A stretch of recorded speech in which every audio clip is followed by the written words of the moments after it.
Mon nom c'est Mushagalusa Chigo. Chigo c'est mon nom de famille.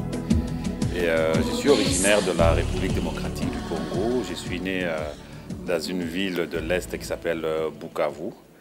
Et donc je suis congolais d'origine, mais qui vit au Canada depuis déjà plus que 20 ans, 24 ans maintenant. Je peux dire que mon identité donc est plurielle. Je ne nierai jamais mon identité africaine, mais je m'affirme en tant que Québécois et en tant que Canadien avec la plus grande des énergies. Donc mon identité est vraiment plurielle, quoi. Moi, je pense que le choc culturel, je ne l'ai pas vraiment subi ici, parce que le monde occidental, je l'ai connu. J'ai fait une transition, je veux dire, je l'ai connu en Europe, en Belgique, où j'ai vécu à la fin de mon adolescence, puis mon début de vie adulte. Et puis j'ai fait quelques années aussi à Moscou, avant d'arriver ici au Québec.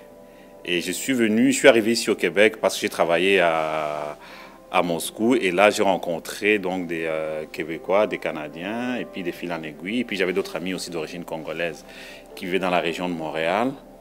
Et finalement, quand c'était pour moi le temps de faire une transition, c'était presque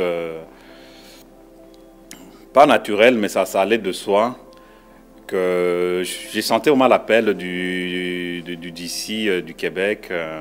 Je le sentais vraiment, surtout que c'était une époque où, au niveau économique, au niveau financier, c'était quand même assez difficile. Donc je peux dire que j'étais... que je suis un réfugié économique, si on peut dire. Donc je suis venu ici pour avoir une vie meilleure. Et étant croyant, je pense que Dieu aidant, ma vie s'est grandement améliorée et je suis heureux de ce que je fais, de qui je suis et surtout de mes enfants qui grandissent bien et qui sont épanouis finalement. Et je pense que pour tout parent, il n'y a pas plus grand accomplissement que de voir ses enfants bien évoluer. Et pour l'instant, je pense que je suis vraiment très très fier donc de Sakina et Nikita, que je salue. Et voilà. C'est vrai que la mission ici d'Espace Mushagalusa c'est une mission à la fois éducative, mais aussi une mission, je peux dire, de vivre ensemble. Et les gens, ils ont accueilli, disons, l'initiative d'Espace Mushagalusa ici, je pense qu'avec beaucoup de respect, parce que c'est la façon dont on présente, disons, les cultures africaines, c'est vraiment sans prétention, sans intimidation, mais aussi avec affirmation. Donc on présente l'Afrique à travers des objets, mais aussi à travers avec des Africains, en fait, à travers des Africains, à travers des conférenciers, des écrivains qui viennent faire leur lancement de livres ici, des musiciens qui viennent faire leurs concerts. Donc, on présente l'Afrique à travers sa culture. Et je pense que la plus grande richesse de l'Afrique, on parle toujours de l'or, du diamant, etc. Mais je pense que la plus grande richesse de l'Afrique, c'est sa culture. Et nous, on le fait de façon vraiment le plus simple, sans pour autant se couper du reste du monde. Donc ici, on peut voir des artistes africains qui collaborent avec des artistes d'ici et d'ailleurs. Donc c'est vraiment une Afrique qui est à la fois, qui s'affirme de façon haut et fort, mais sans prétention et sans arrogance. C'est à la fois une Afrique qui est à la fois simple, mais aussi simple, mais aussi forte, et qui ne se laisse plus intimider. Je pense que le temps des indépendances est révolu. On est passé à l'ère où ce n'est plus le temps de revendiquer, c'est plutôt le temps de s'affirmer. Et je pense que Espace Mushagalusa a cette mission-là, donc de présenter à travers la culture une Afrique qui s'assume, une Afrique qui s'affirme à travers les arts et la culture. Ça, c'est une question qui est à la fois difficile parce qu'au niveau de la diaspora, quand quand je parle des identités plurielles, je pense pour s'engager, ça devient plutôt un discours politique. Pour s'engager vraiment politiquement, il faut être sur place. Nous, la diaspora, tout ce qu'on peut faire, ça serait peut-être relayer l'information ou soutenir, comme on le fait d'ailleurs très bien nos proches qui sont là-bas, les encourager. Moi, je pense personnellement, au niveau politique, on n'a pas le poids. Mais par contre, au niveau économique, on peut être des ponts. On peut être des ponts entre nos pays d'origine comme le Congo, par exemple, le Canada, chacun dans son domaine. On peut, je sais qu'au niveau des infrastructures, dans un pays comme le Congo, il y a beaucoup de choses à faire. Et le Québec, le Canada sont des pays qui sont réputés d'avoir des ingénieurs des très très hauts niveaux, des très hauts calibres. Donc je pense que chacun dans son domaine. Moi, dans le domaine de la culture, c'est sûr, j'aimerais qu'il y ait des échanges, des artistes qui viennent en résidence ici et vice-versa, des Canadiens qui vont en résidence ou donner des classes de maîtres, etc. au Congo et vice-versa. Donc chacun dans son domaine, je pense qu'on peut créer des ponts.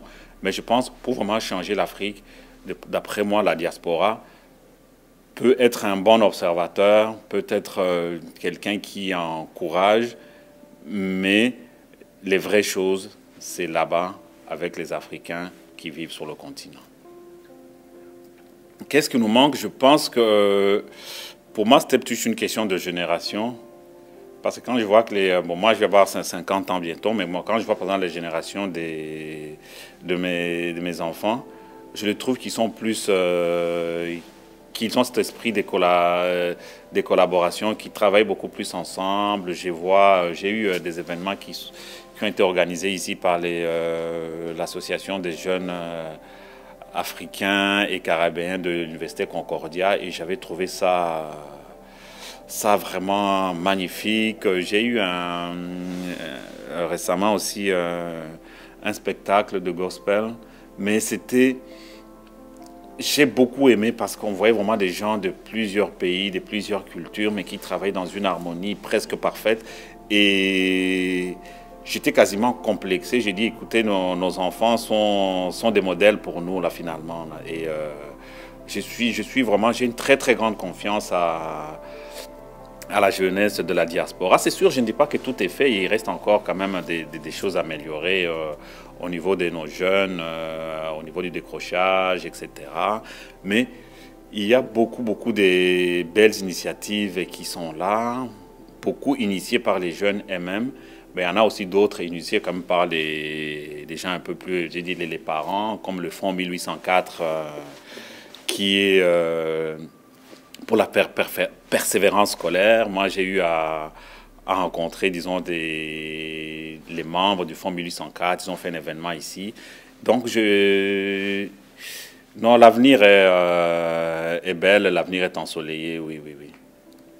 Je crois que l'intégration se fait plus par la culture et par l'économie, donc par le travail, en fait. Si on arrive à subvenir à ce besoin, je peux dire, de base, bon, on a la tête un peu plus aérée, on peut aller dans une galerie d'art ou dans un musée et puis contempler une œuvre, etc. Mais quand on a le ventre creux, on a le stress des factures, etc., c'est difficile, disons, d'avoir ces détachements-là. Mais c'est l'art qui rend la vie plus vivable. Donc, quoi qu'on fasse, il faut qu'on s'y intéresse. Voilà. Merci. Ils sont des motivations. C'était quoi votre échec? Pardon? Qui vous a poussé à faire plus? Mon échec, c'est que j'ai eu plusieurs échecs dans ma vie. J'ai fait faillite une fois. J'ai eu un divorce qui était difficile. Mais j'ai toujours eu... à chaque fois que je tombe, je me dis, bon, il faut que je fasse mieux. Il faut que je fasse mieux. Et peut-être je vais encore tomber dans quelques semaines, dans quelques mois. Personne ne peut prédire l'avenir. Mais pour l'instant, je suis vraiment très heureux d'où je suis rendu. Donc, la persévérance et croire en ses rêves. Croire en ses rêves et trouver aussi les personnes qui peuvent nous accompagner dans nos rêves. Bon, des fois, ça peut être une épouse ou un époux, des fois, ça peut être un ami, des fois, ça peut être même un collègue, des fois, ça peut être quelqu'un qu'on ne connaît pas directement, mais qu'on a lu, par exemple, son livre qui vous a inspiré, ou ça peut même être un personnage de film. Donc, trouver quelque chose qui garde cette flamme-là. Je pense que pour partir en affaires, il faut y croire. Il faut y croire, et une fois qu'on y croit, on se donne tous les moyens. Cela ne veut pas dire qu'on est à l'abri de l'erreur. Nul n'est à l'abri de l'erreur, mais il faut y croire. Donc moi, j'ai commencé avec très peu de moyens. Très peu de moyens. Maintenant, j'ai une collection quand même qui vaut... qui vaut quand même beaucoup d'argent. Mais j'ai commencé vraiment avec rien. C'est le travail qui paye. Et si on est chanceux, on a la santé, eh ben, c'est le travail, évidemment, la rigueur. Et puis, avoir toujours des pensées positives. La pensée positive, hein, moi je suis croyant, la pensée positive, c'est très important. Quand on dit que ça va mal, souvent on se crée, je ne sais pas comment ça se fait, mais souvent on se crée des ondes pour que ça aille mal. Quand on se dit que oui, je vais faire la meilleure galerie, et puis voilà, je vais donner mon 100% pour que cette galerie-là soit... Et les gens qui arrivent, on le traite. Parce que les gens, quand vous êtes négatif vous-même, les gens, même les clients qui étaient prêts à payer, là, on dirait qu'il y a quelque chose qui va les repousser. Mais quand vous êtes souriant, vous êtes positif, malgré les difficultés, on dirait que les gens, ils embarquent aussi dans votre humeur, dans votre état d'esprit positif. Donc, être positif, travailler, mais le travail, et croire en ses rêves. Mais j'espère que dans 50 ans, lui pourra même plus penser à l'intégration, qu'il sera complètement intégré. Il sera complètement intégré. Mais c'est que...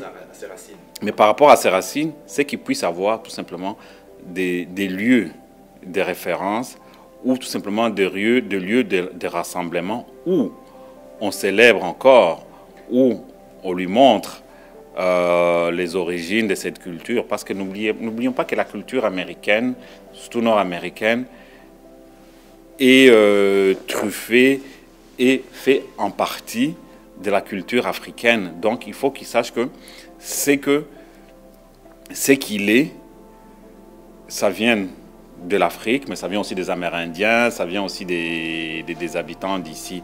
Donc il faudra qu'il y ait des centres de référence, d'où un centre culturel qui sera pérenne, qui pourra donc perpétuer un petit peu notre histoire, mais aussi nos mythes, nos légendes, et puis nos créations artistiques aussi.